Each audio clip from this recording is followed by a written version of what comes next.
Okay, this is the start of video number 4, and if you're following along in the instructions, we are under adding references.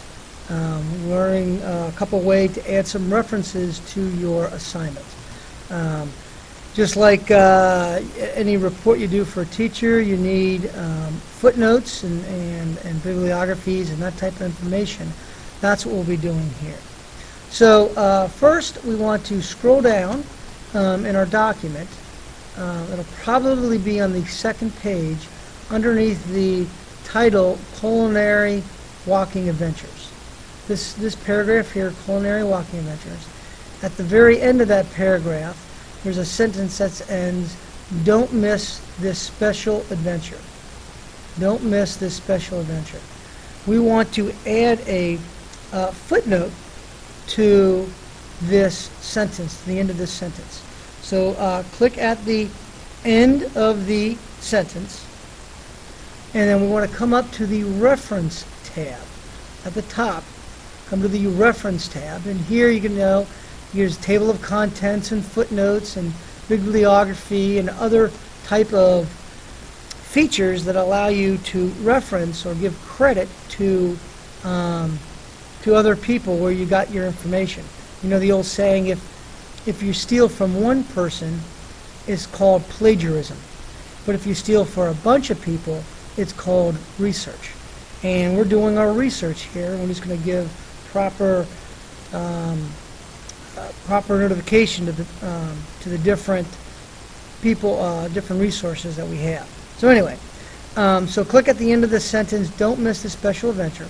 Click on the Reference tab, and we want to come to Insert Footnote.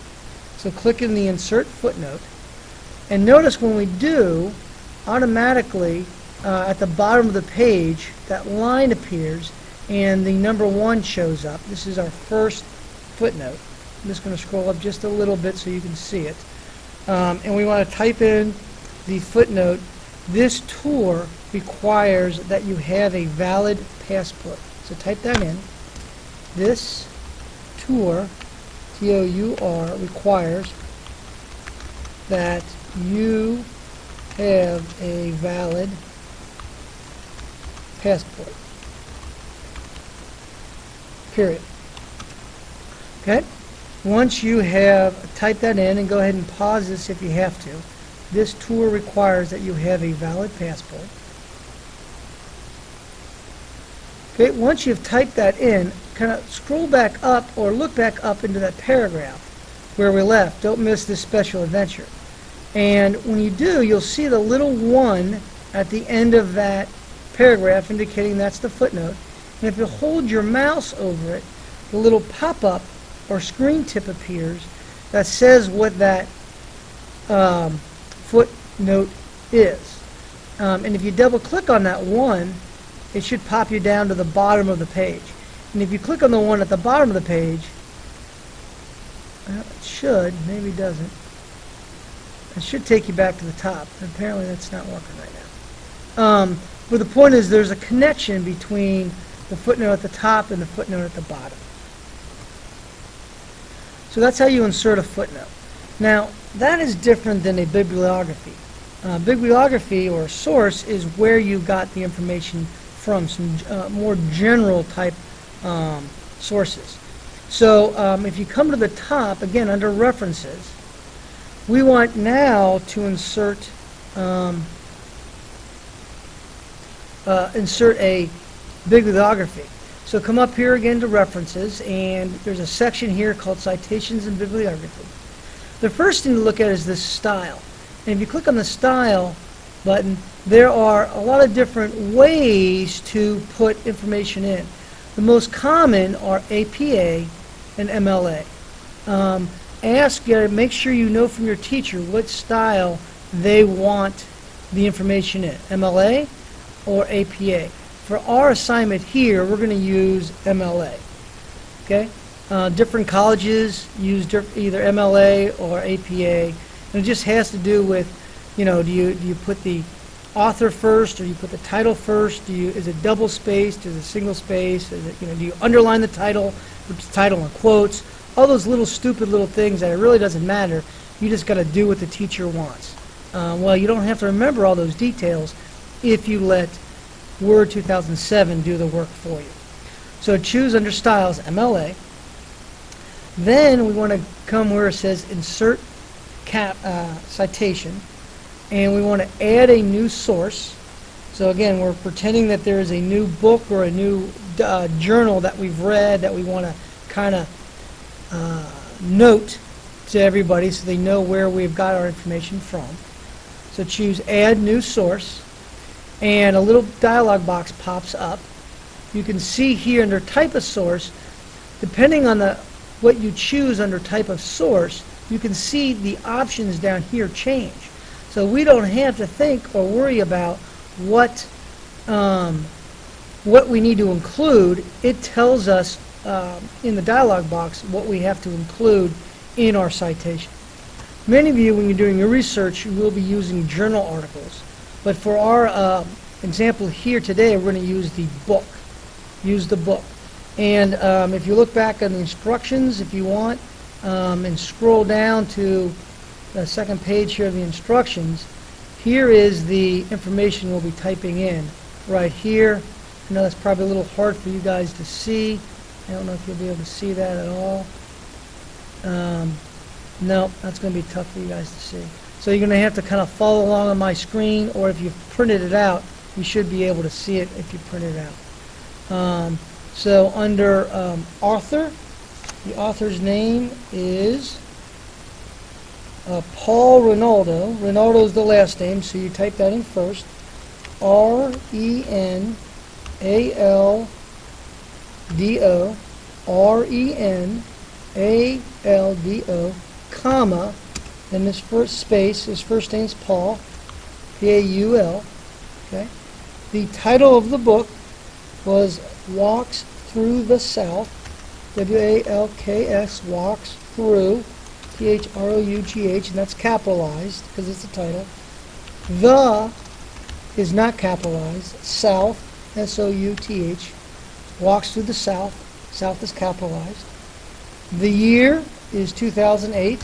That's the year the book was published. The city it was published in is says North Carolina.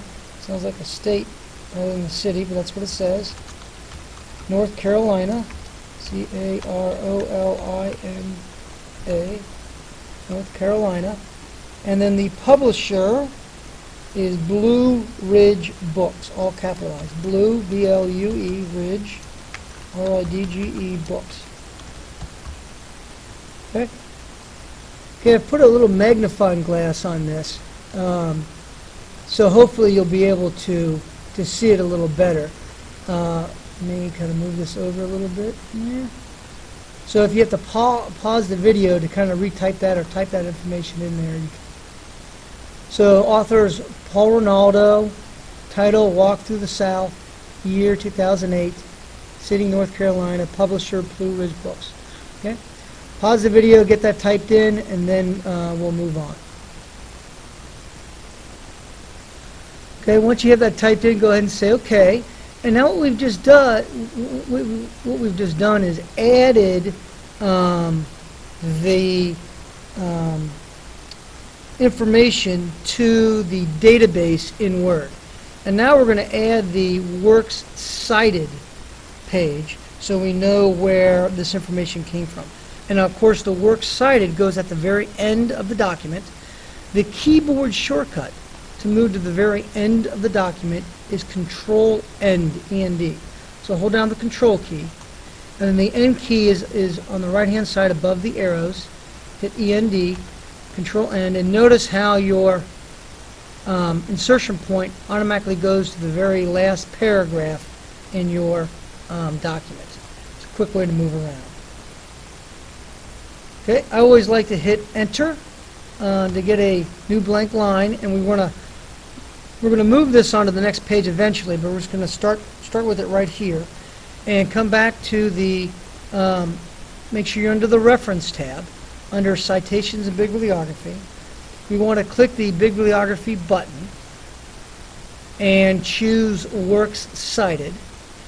So insert Bibliography Works Cited. Go ahead and click on that.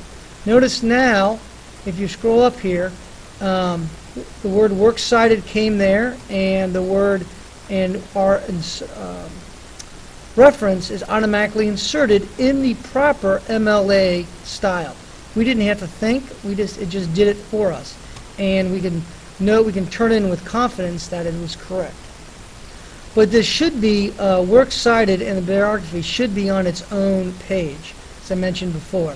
So come back, scroll up to the top a little bit, and I'll show you another little shortcut here to kind of get rid of these margins in between. You take your mouse, because you see this is the end of the one page and the beginning of the next. If you take your mouse in that space in between, you can see your mouse changes shapes into two little arrows. When you see that, double click, and it removes the margin. So your paper is a little closer together. The margin's still there, it just hides it on the screen. So I'm going to come up here to the end of the last paragraph where it says Europe and Australia. Click at the end, and I want to insert a page break, a manual page break. So you could hit enter a couple times, or you can hold down the control key and hit enter. By holding down control and hit enter, it automatically creates a new page, and now a works cited is on a page by itself. Okay, now we can come up here and return the margins to view them again. So take your mouse and put it like right on that thick line where it separates the two pages. Double click again, and now you can see our footnote, our footer, and then the next page, our works cited page at the top. So I'm going to zoom out just a little bit again to give you a feel for what our document looks like. We've got the cover page, we've got our 2 pages of our assignment, we've got our footnote, we have our footer at the bottom of the page, and now we have our works cited on the very last page. That's basically what your document should be looking like right now. We'll go ahead and end video 4 in this section of the text, and we'll pick up the next one here with the next video.